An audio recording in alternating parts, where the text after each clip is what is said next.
पठावल वालन 12। उस समय पर राजा हेरोदस हुकुम देस कुछ ईसाई समाज वालन के सतावे के। उ योहानस के भाई याकोबस के मूड़ी तलवार से कटवाई देस। और जब उ देखिस कि ई काम इस्राएल के बड़कुअन के बहुत अच्छा लगे है, तब उ पतरस के भी पकड़वाई लीस। ई पासन के त्योहार के टेम में भइल। उ मांगत रहा त्योहार के बाद पतरस के जनता के आगे लावे ओकरे विषय में फैसला करे खातिन। ओही से उ ओके जहल में कर देस और 16 सुरजाति ओकर रखवाला करत रहा। ई 16 4 भाग में बांटल रहा। ऐसने पतरस जहल में रहा और ईसाई समाज लोगन ओकर खात परमेश्वर से प्रार्थना करत रहा। तब जौन रोज पतरस राजा के आगे लावल जात, ओकर एक रात पहले उ 2 सुरजाति के बीच में सूतल रहा। उ केती से उ दोनों के संगे बांधल रहा और द्वारी पर भी सुरजाति रखवाला करत रहा। बस परमेश्वर के एगो परी जहल में आय के पतरस लगे खड़ा भइल और कोठड़ी में ज्योति आयल। तब उ पतरस के पजड़ी में ठेल के बोलिस, पेत्रस हाली से उठ। और जब उ खड़ा भइल तब तुरंते केती ओकर हाथ पर से गिर गईल। तब परी बोलिस, आपन चमोटी लगाओ और जूता पहन। ई सब जब होई गईल तब बोलिस, आपन झूल ओढ़ ले और हमार साथे चल। पतरस ओकर पाछे चलल और इतना भी न जानत रहा कि सच है कि ना। उ सोचत रहा कि उ सपना देखे है। उ लोग पहला सुरजाति लोग लगे से पास भइल और दूसरा वालन लगे से भी। तब उ सब जहल के लोहा के कमाड़ी लगे पहुँचल। बस कमाड़ी अपने से खुल गईल। तब जब बहरे आय के उ सब कुछ दूर चलल, तब परी अल्लोप होई गईल। तब पतरस के याद भइल और उ अपने में सोचिस कि अब हम जान गईली कि परमेश्वर आपन परी के पठाइस है हम में राजा हेरोदस और इस्राएल के बरकवन के हाथ में से बचावे खातिन। ये सब चीज ठीक से सोच विचार करके उ योहानस के माई के घरे गईल।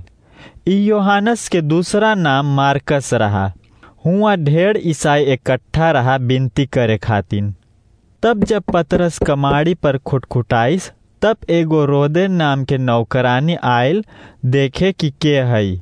बस पतरस के आवाज पहचान के उ खुशियाली के मारे भुलाई गयल कमाड़ी खोले के और दौड़ के गयल बतावे कि पेत्रस द्वार पर खड़ा है।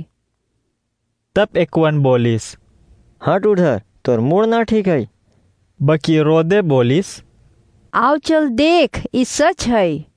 तब एकवन बोलिस, शायद ओकर आत्मा की तो परी होय। अब्बे पतरस खुटखुटाइते रहा। तब जब उ सब कमाड़ी खोलिस, तब देखिस कि सच्चे के ओही है और सब कोई घबराए गईल। तब उस सब के हाथ से सनकियाइस चुप होवे के और बतावे लगल परमेश्वर कैसे ओके जहल में से निकरवाइस है। जब उ बताई चुकल तब बोलिस कि ये सब बात याकोबस और दूसर विश्वासी भाई लोग के भी जनाई दिए।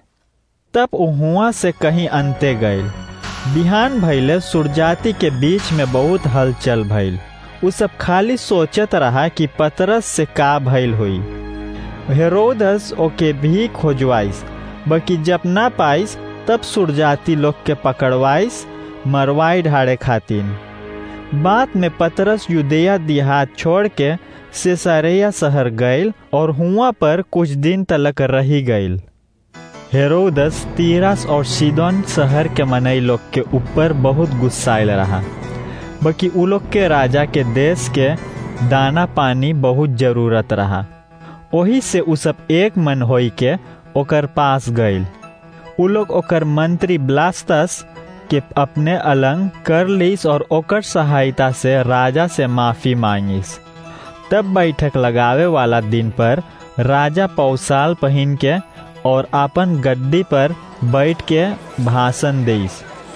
तब ओकर आवाज सुन के जनता लोग खुशी से चिल्लाई के बोलिस कि ई ना इंसान के आवाज है, बल्कि एक भगवान के।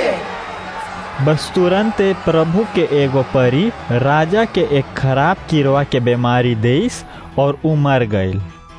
उ तो परमेश्वर के आदर ना करिस रहा। इतने में प्रभु के बात सगरो फैलत गईल।